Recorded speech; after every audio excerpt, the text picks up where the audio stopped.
Hello and welcome back to Pillars of Eternity. We've talked with you, Talon. No, I am looking for one person in particular. By the way, he has leveled up. Athletics or survival? I'll give you athletics. Most fertile bonus spells, do you know bonus spells? Maybe burst fortitude. Absolutely.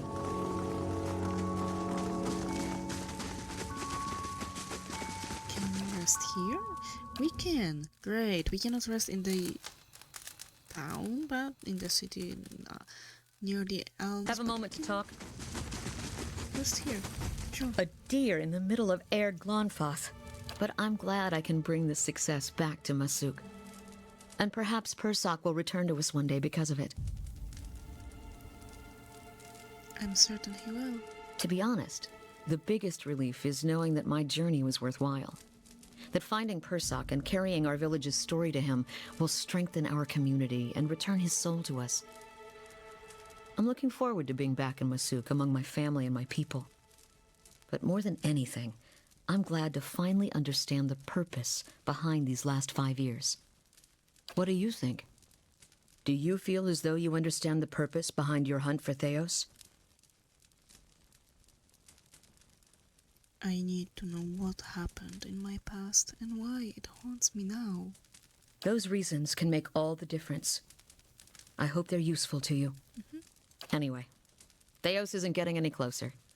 I suppose we'd best keep after him. Yeah. Alright. Yes?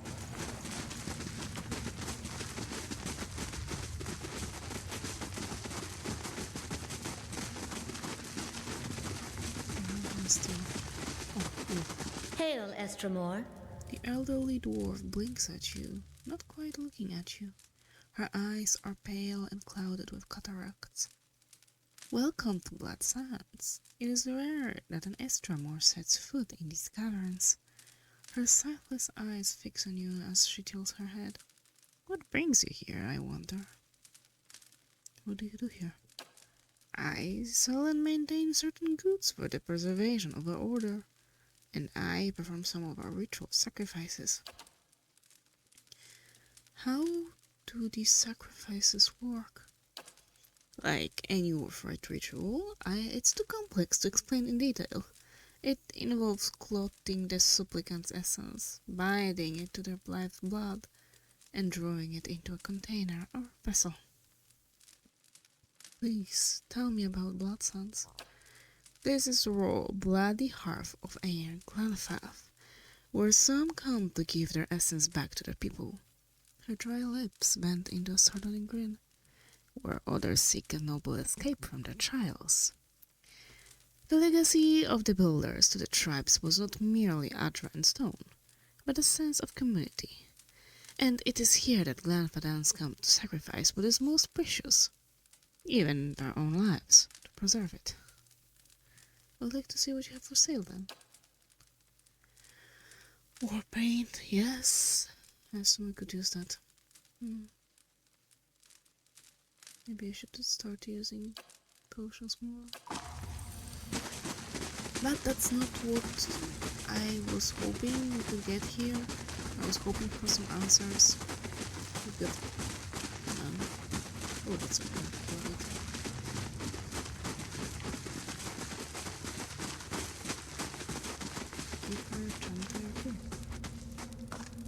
The brave sons and daughters fall, but not by the swords of Estramarn, but by the daggers of their brethren. The leaders are okay with me wandering around, unlike those with eyes. That's certainly... How about that? I did nothing.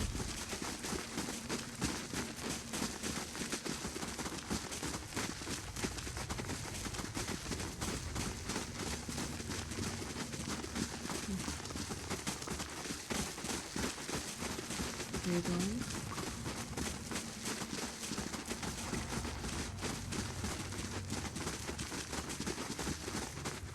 I'm here. Interesting.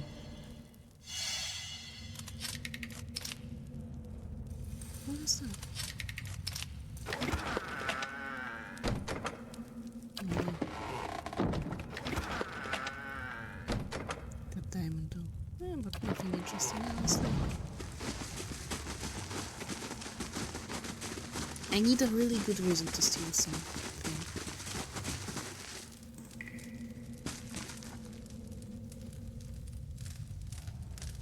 As your blood flows, so shall your essence. Your life's energy shall feed the soil, and your soul's energy shall enrich the community. This is by your own choosing, supplicant? Yes, the elf's voice is high but even. The dwarf grips a hatchet with both hands and raises it over his head.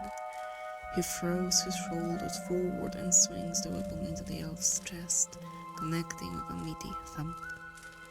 Blood gushes around the blade and the sacrifice's scream rend the air. Kiravias' hand clutches his chest as his eye widens in amazement. I did say I wanted to see the teachings of other druids, but I think I was imagining more dried herbs and chanting. We never did that in my circle back home. Never. Despite his earlier agreement, the elf thrashes atop the stone table, his torso arching while his arms and legs remain tied in place. Meanwhile, the dwarf spreads his arms wide and allows blood to splatter his robes. When the elf is finally silent and still, the dwarf pulls his hatchet from the body and wipes it on his hem.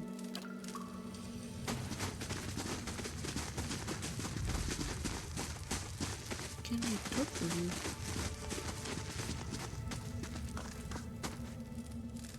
The dwarf wears crimson robes that are stained and streaked with dark patches. His face is smooth but lacking youthful elasticity. It's as if the lines and wrinkles have been formed and erased many times over. He watches you with eyes like two black pits as he wipes his hatchet on his robes. Hail, Estramor. That one matters to you. I can see this man's scent. Death oozes and bubbles from his pores. It reminds me of the bodies of the eternal grounds. No one comes to Blood Sands without a purpose. What is yours? Who are you? I am the Archdruid of the Ethic Null. For centuries it has been my duty to guide our rituals and guard our knowledge. It is work that requires a certain resilience, but it is not without its benefits. Resting eerily smooth face is motionless as he watches you.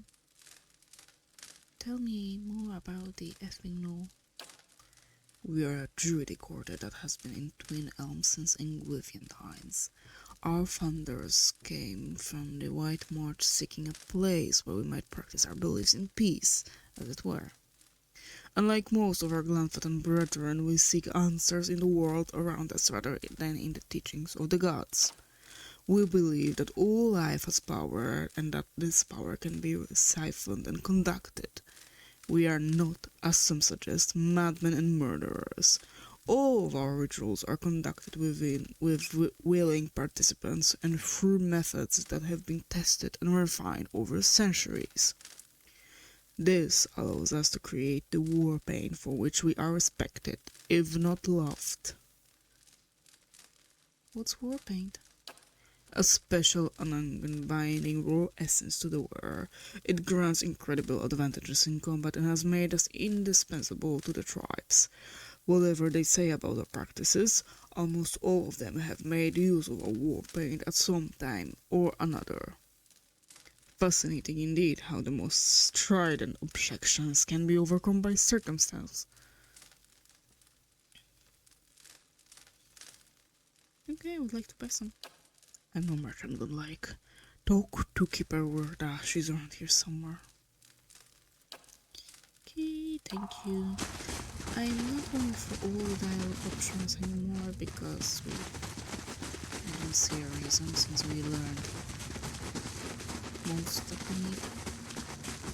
I just hope it won't come to bite us later. It's no trouble. Oh. Hope that helps.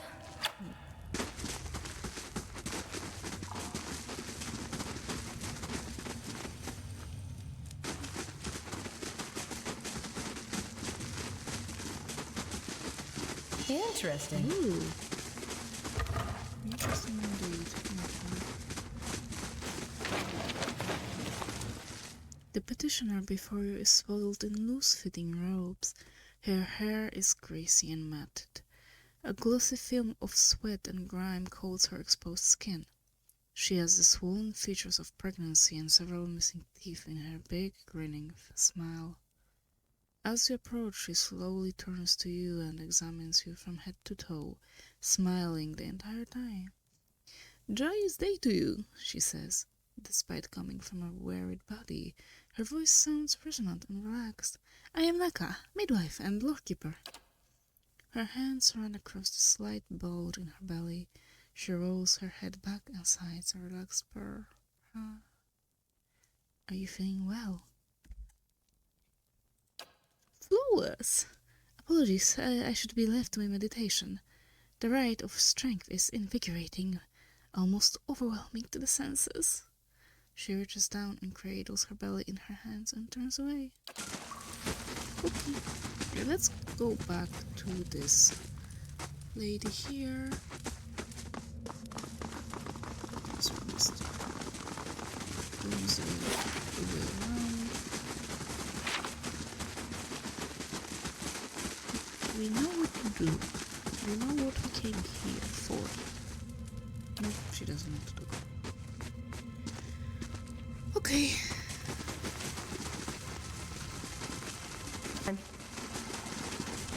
Zawa is ready. I'm here.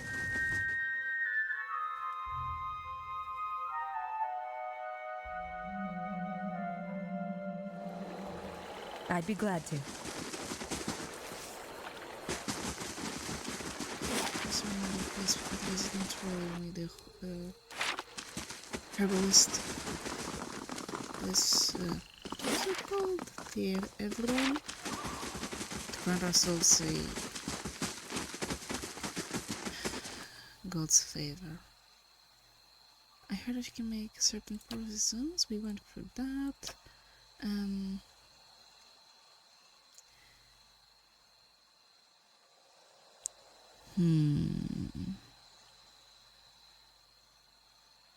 This is only the mixture, so I would like the mixture of cave crow and skate bone. What would you want? Something like that? My friend Stelgar is dying. It works slowly. Yeah, I think no matter what we do, it will all work slowly. Oh, maybe the spider venom. Actually, I think we should have used spider venom. I mean, it's not like we can use it on him. Yeah. He doesn't want to.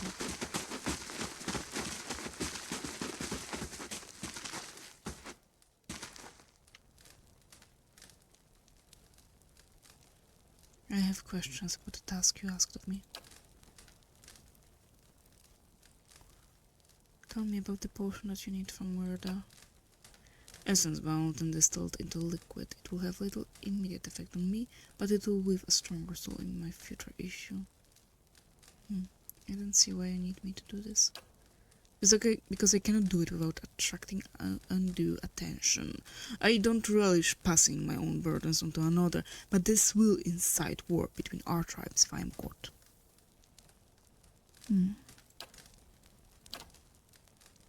Have we journeyed so far to become tangled in matters of politics? Pettiness. Her face is carved with stern, rigid lines. We must not do this, Butcher. We have come to save the children, the future of the Deerwood. I will not stand by you if you do this evil. Of course I won't do this. There we go. It's poison. You wouldn't drink it aisleway. Make the free of you, please. Stand here, you take care of him. Yes? I will start hitting him. What?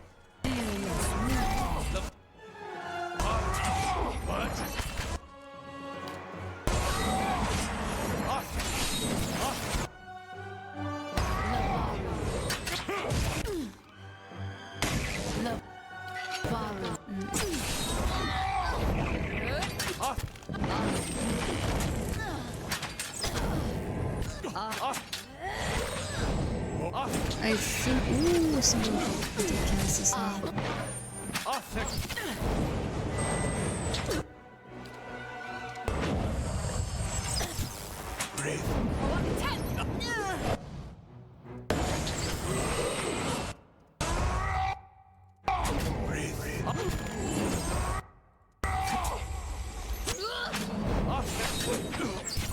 Don't stop. Move.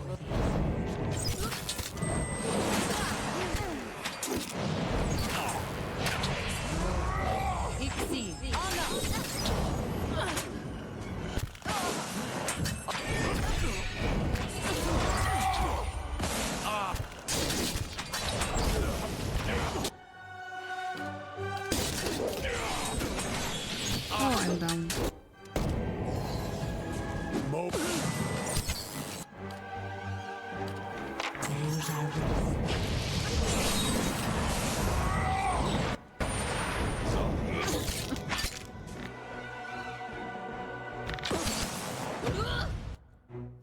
I mean, unfortunately, Zawa is a little bit useless there. Zawa? Zawa can go over there. Thank you. That was loud.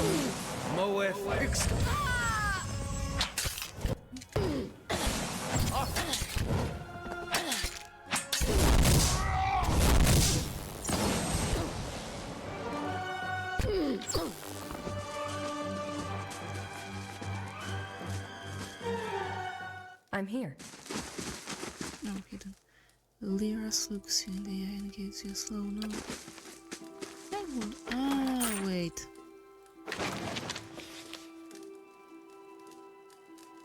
I guess we could have poisoned his food, I think. I'm Well, here.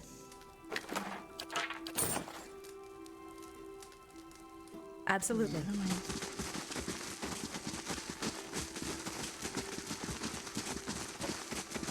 I'm here. I have bruised ribs. Great. Some mechanics I cannot give you any. Not for now. I'll leave it.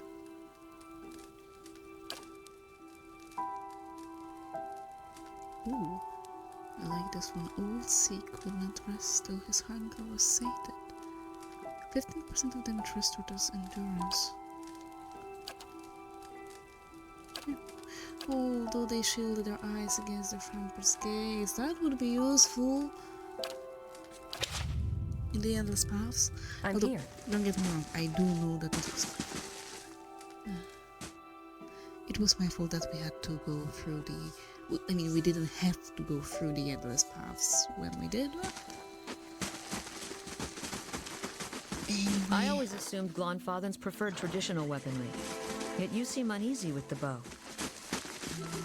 Oh, I was a great shot when I had two eyes. I'm much worse now. It's hard for me to judge distances. Well, you have the luxury of being able to catch dinner without the need of a bow. Exactly. Why aren't more women complimenting me on that? I don't know. Curse of Cosplay. Let's see. All across the Eastern Reach, people are being buried in graveyards and returning from the dead as vampires. Examination by locals has revealed that animancers had tampered with several grave sites prior to the burial. Local lords have released bounties for the capture of whoever is responsible. Unfortunately, the rapid spread of the events leads many to believe that a group, not a single individual, is behind the experiment. not send you. Oh, you are a murderer after all. Don't call me this one. Danger to do.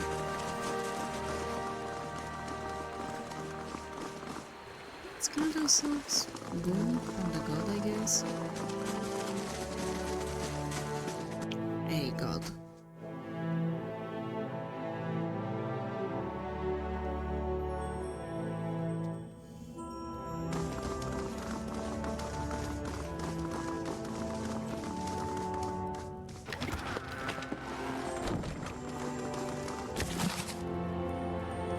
"10 years I toiled laboriously, and 10 years I told myself that living in Saint Wademan's footstep would bring me rebirth. Each dawn I would pray, if thou art in darkness, he shall bring thee light, and each night would bring the same emptiness. For my decade of living as a simple dye farmer, all I have to show for it is a great deal of purple clothing. Eophas has not spoken to us since he appeared at St. Wadewan. It was my hope that Eophas would claim me as his next vessel, but alas, the child of light remains silent. Every day I practice the ritual of banishing the shadows of the unfaithful, and every day I work my fields in solitude, without sign of Eophas returning. If thou art in darkness, he shall bring the light. But how long must I remain lost in this long night of abandonment? Is this my punishment for keeping my faith a secret? Is Eophas hiding from me until I shout my reverence for all to hear? Surely he must know that the Derudians now hate him and his followers.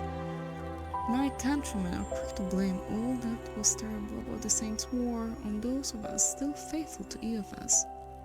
Should they not be angry at the Red Seraph soldiers? Do the Derudians not realize that to dismiss the god of rebirth and redemption is to prevent all hope of healing? As I pen these words, I know that I must continue to till the dye leaf.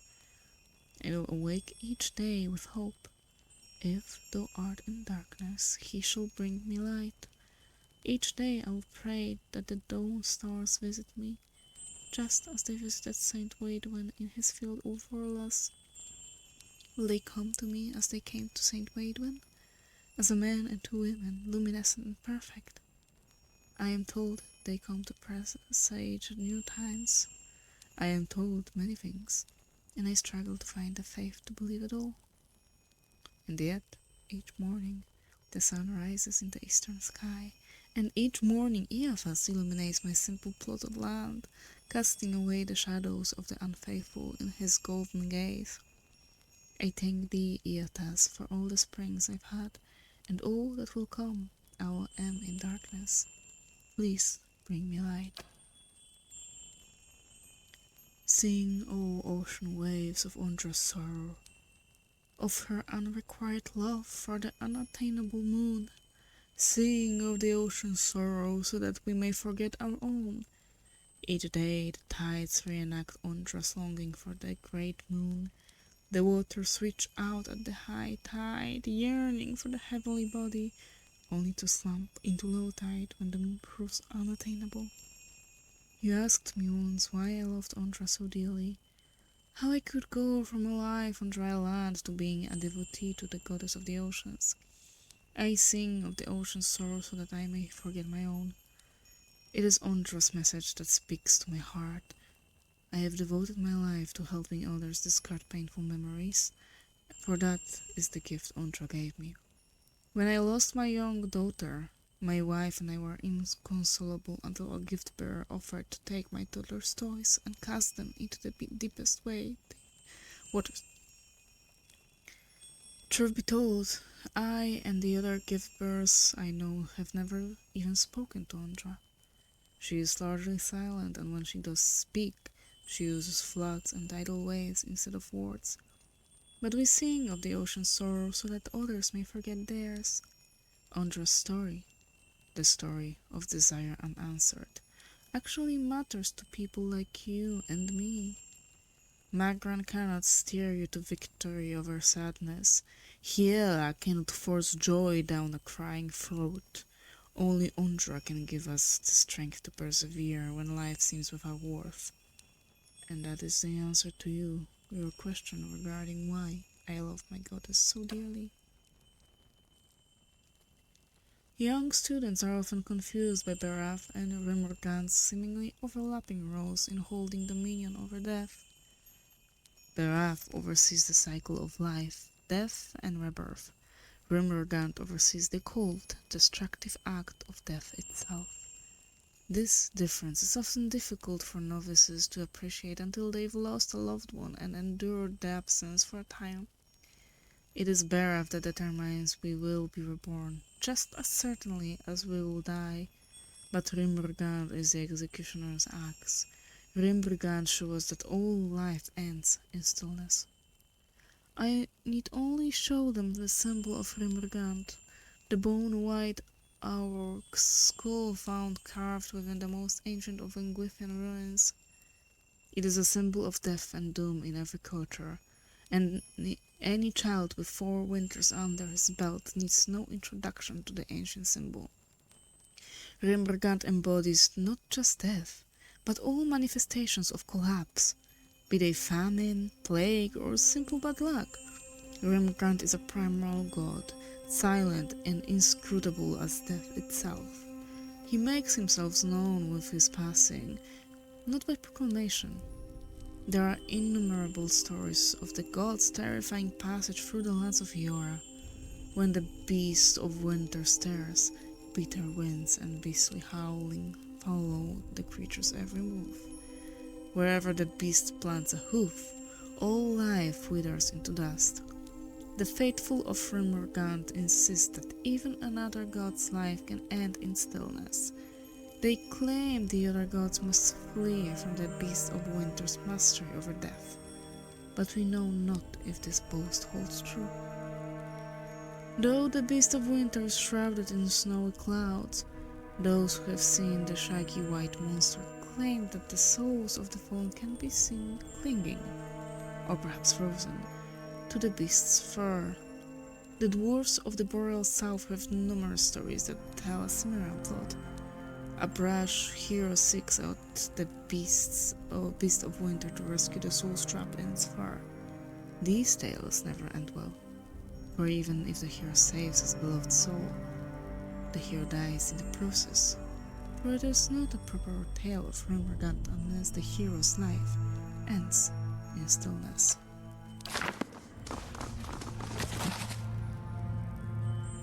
My son, tomorrow I become the effigy. Tomorrow I become Skane's embodiment on Eor. Tomorrow my master chokes on his own whip. For months we met by secret conclave to plot our landlord's demise, all the while working the fields as if our hearts were content. Skane teaches us to plot with the mind while keeping one's face impassive, inscrutable. Fair fights are for those with armies. The quiet slave is our whetstone, our focus.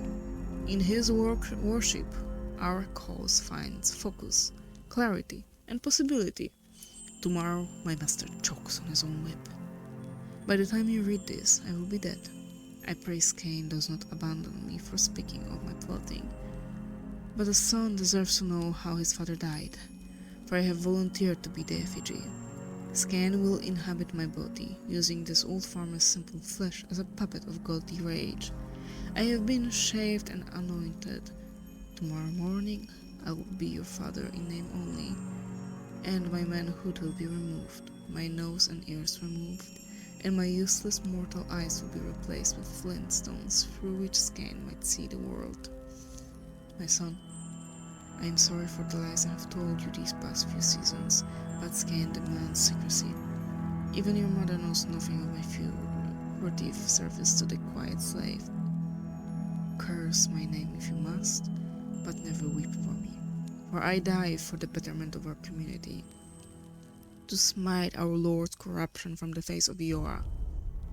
Tomorrow my master chokes on his own whip, for tomorrow I become the effigy. Dearest brother, or was it sister? May this letter find you in low spirits.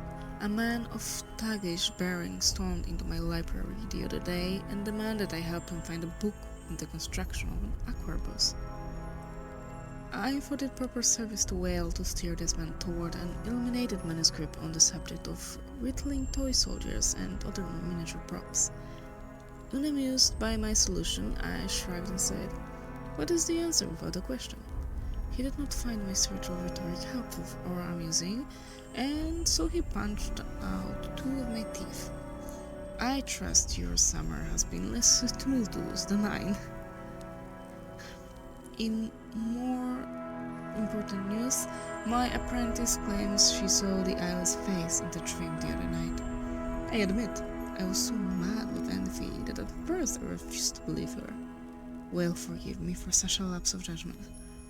She describes an Aumawa of brilliant blue hues with a featureless face surrounded by a swarm of eyes. No 2 eyes alike. She claims Whale ignored her questions, and she can't recall any specifics of what was said. In fact, my apprentice seems to have forgotten many things before the visitation. She could not tell me where she grew up or what she liked to eat. At first, I was so envious of her for having seen Whale with her own eyes, but it seems Whale's visit was to conceal, not to illuminate. I pray she endures this test of faith and can look back at the event and feel the joy of mystery. What is an answer without a question? Last week, I felt the solution was ignorance, but after Whale's visit, I feel a road without length is closer to capturing the riddle. I worry my apprentice will look back at her visit from Whale and feel cheated, robbed of some moment of clarity we all thought we were owed when we first joined. I tried to tell her she was lucky, but she was too young to understand. What is an answer without a question? May I be dead and my soul scattered to the winds before anyone knows for certain. How fitting that we know the god of cycles, doorways, mortality, and inevitability as Beraf, while the Valens know this very same god of Cyrano. For if nothing else, Beraf teaches us that duality exists in all things. There is life in death, and death in life. Embrace this duality, and you honor Berath. In the ruins Air Glenfell, Berath is depicted in the form of 2 semi-skeletal figures, one male, one female. Benwen I Anku and Anku I Benwen. Literally, life and death in life in the Glenfathan tongue. Male and female, inside and outside, life and death. We often think of Berath by imagining 2 sides of coin, or the 2 endpoints of a journey. It's said that Berath has the most petitioners of every god, and this is likely true. Who amongst us has not prayed for the cycle to hiccup? Who was not, in a moment of sadness, yelled at Berath to make an exception for fallen loved ones? Berath may not rescue our loved ones, but it answers our prayers in its own divine way. Berath is the god that makes life end in death, and it is also the god that makes death end in life. Berath, Cyrano, Bewen I Aknu, Aknu in Bewen, whichever of many names you prefer to use, deserves our prayers, for it has given us the promise of life's eternal renewal. Oh, there's lots more.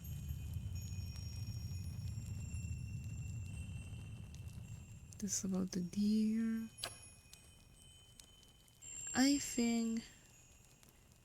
I'm sure we will pray to Berath,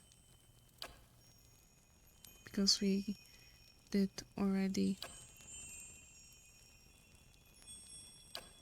said that we want to continue the cycle. We want to return the men to the cycle. Shattered and charred stone blocks the passage into slam in shadow.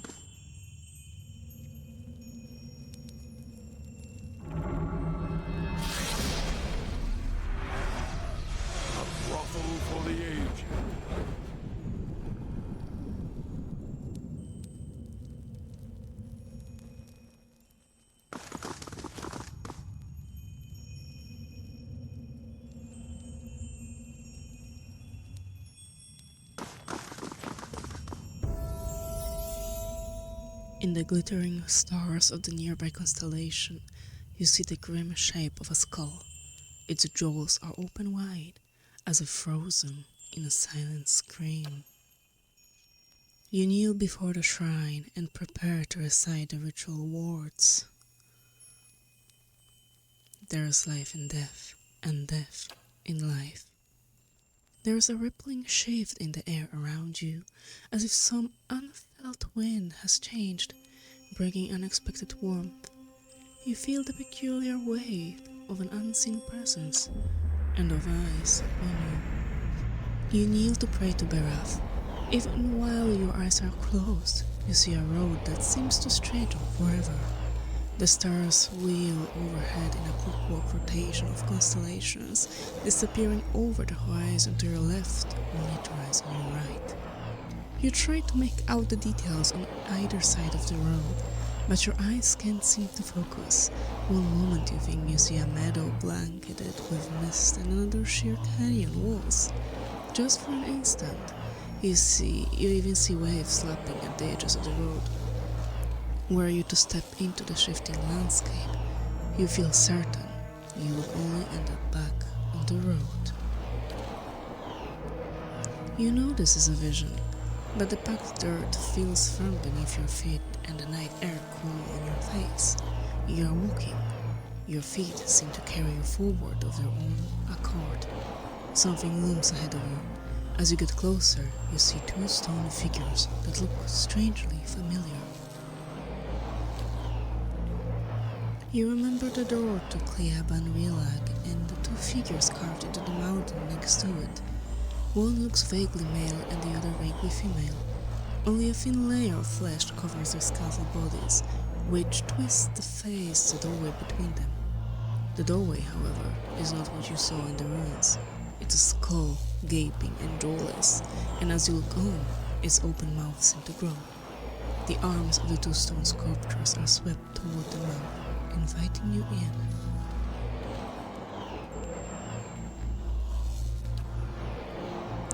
The road continues through the moor to another shifting landscape surrounded by stars. As you pass through it, you see an identical doorway in the distance. A dwarven man stands near it, unmoving. You turn and look behind you, only to see the skull gate you just passed facing you. An elven woman waits in the road, like the dwarf. She stands still. You start toward her. There's something unnatural about the way she stands. She's too still. When you get closer, you see that her legs taper into a slender trunk, and in place of her feet are gnarled, twisty roots. She lifts her face to an invisible sun. Her long, golden hair is the color of autumn leaves, and as you look more closely, you realize that her head is actually covered with tendrils and vines sprouting brilliant yellow leaves. Each glimmers with the essence of the entire soul. She gives you a beatific smile. As you look on, the leaves slowly fall from her head and settle at her roots. They melt into the path beneath her, and almost immediately, new leaves sprout in the place of the old. She reaches towards you, still smiling as roots spring from her fingertips. Her outstretched arms bear the part above. Come, grant your soul to the golden grove.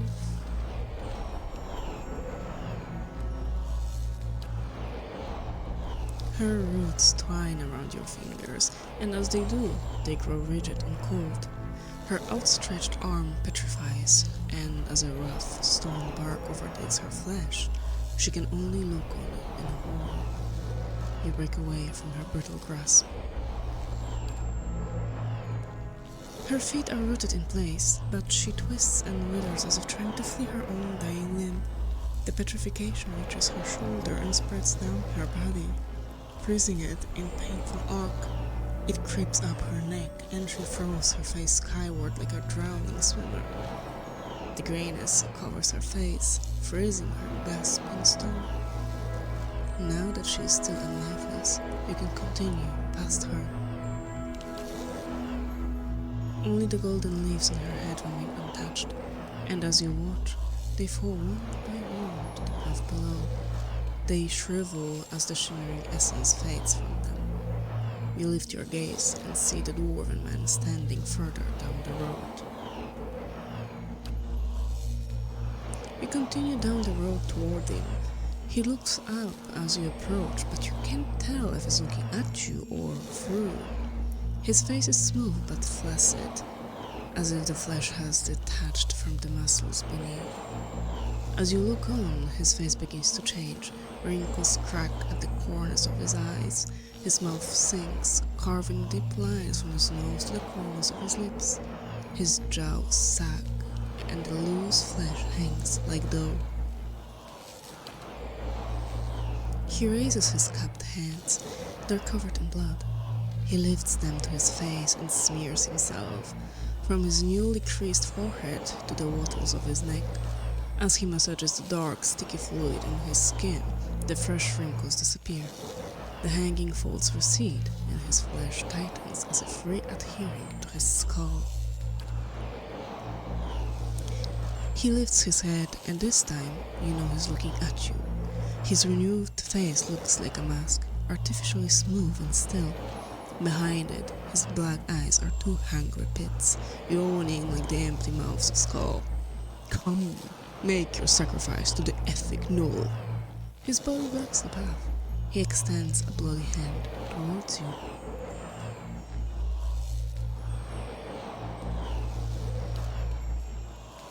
You grab his hand, but his skin gives too easily under your grip.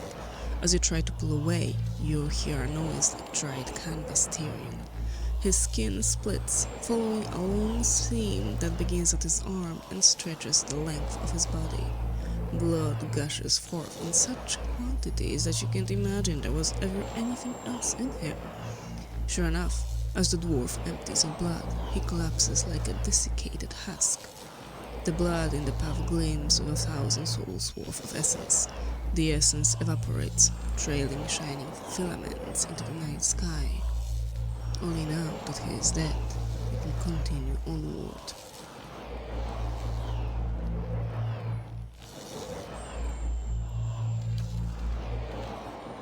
The blood pools around your feet, and the voice echoes along the road, barely more than a whisper in the breeze. Return them to the wheel. You look up and see the skull gate ahead of you. The candles of Tier Evron wink through the open mouth.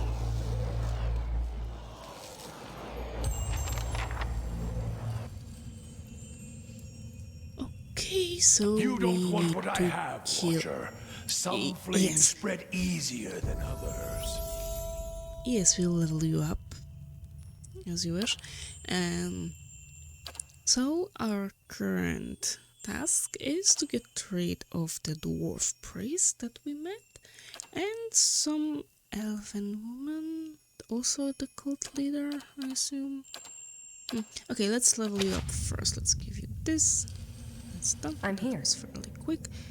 And yes, let's get out of here first. And then I will think about who are we gonna visit I'd be first. glad to. I do recall the dwarf is just here. It seems the gods want something from me. Okay, Sida and Riven, the okay.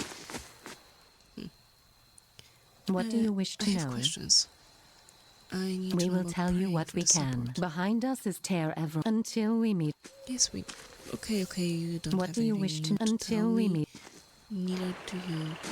But you are elven, you have leaves. So there's neither of you that we need to kill. Let's deal with the dwarf first. Since he's right here.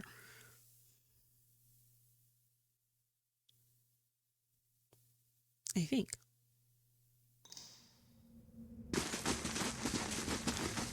Yes. Yeah.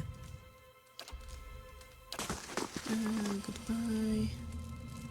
Let's go straight to the altar. And we'll probably have to kill all the rest of them while we are at it. What a shame. Really. What a shame.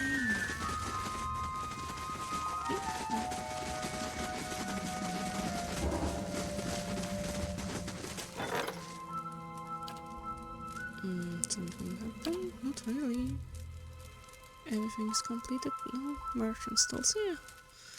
We still have a little bit build, so let's do that. And you. Your turn. Here to make a sacrifice. That Barov can descend from his mighty pantheon and tell himself. Actually, that's why Since I'm when do here. the gods send mortals to collect? You don't exactly look like the Pallid Knight. This is the trouble with deities. They meddle in a world that they don't even inhabit. I hope they promised you something better for your next life. Not really. Just need to screw with my current life. I mean, help me, but you know what I mean.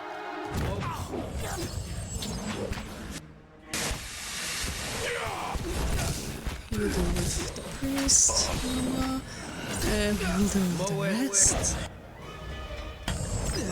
Go back there. And don't come over here.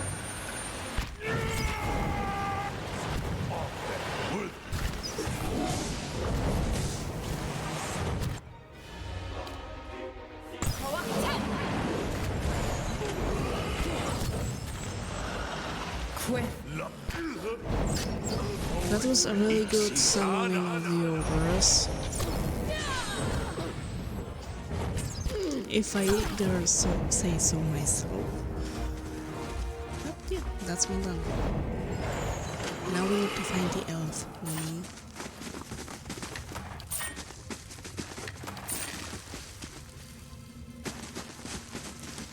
And we'll probably have to fight everyone else on our way back, won't we? Yep. Of course.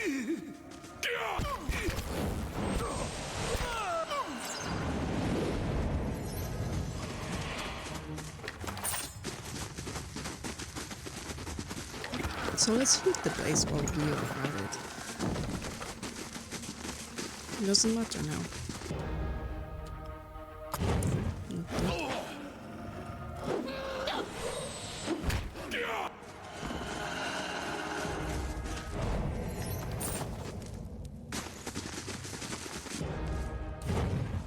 Come on, seal me over here.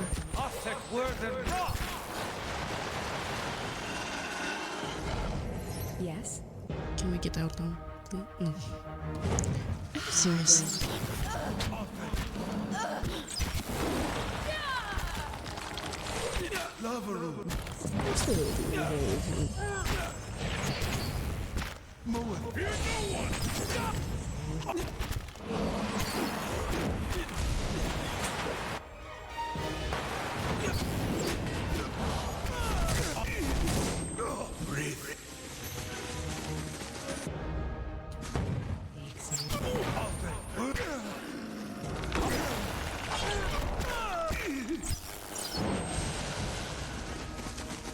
Are we done now? Can we get out? I don't even want to loot them, really. Need something? I just want to get out of here. Yes, I want you to I'm heal here. you. No, I cannot heal myself, unfortunately.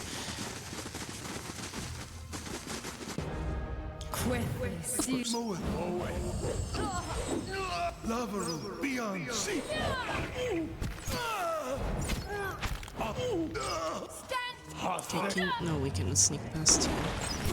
Oh, come on. Just let me out.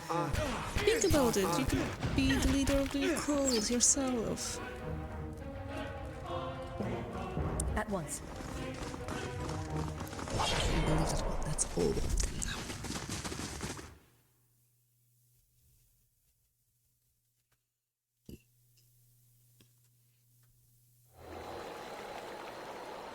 Okay, so now what we have Ever to tried do is vulture? figure out what's We with don't the... have those in Nazi talk. You're lost. They can eat anything, so their stomach juices are sour and tangy, like ripe fruit. My loss indeed.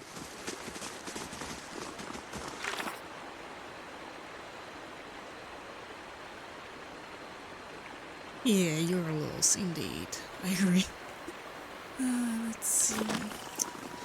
We do need to find that elf.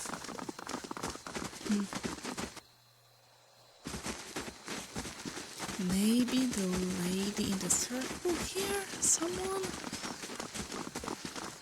It really It does not Hail ring any Estremor. bell whatsoever. Maybe you expelled? No. Hail, Estremor. Bleda, maybe? Or I don't know. Nothing else. No. So neither of you. Okay. Let's go to Old Song then, I guess.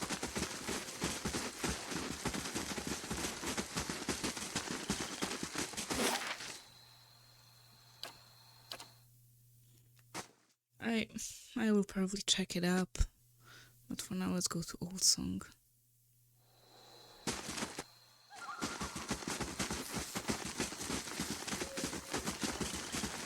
Maybe we'll check up on the kid that's supposed to be killed. I don't know, you guys? Do you know something? No, what will you do now? We will continue. No. Maybe here. Anyway, I'll end this part here. So for now, thank you very much. Stay alive and bye.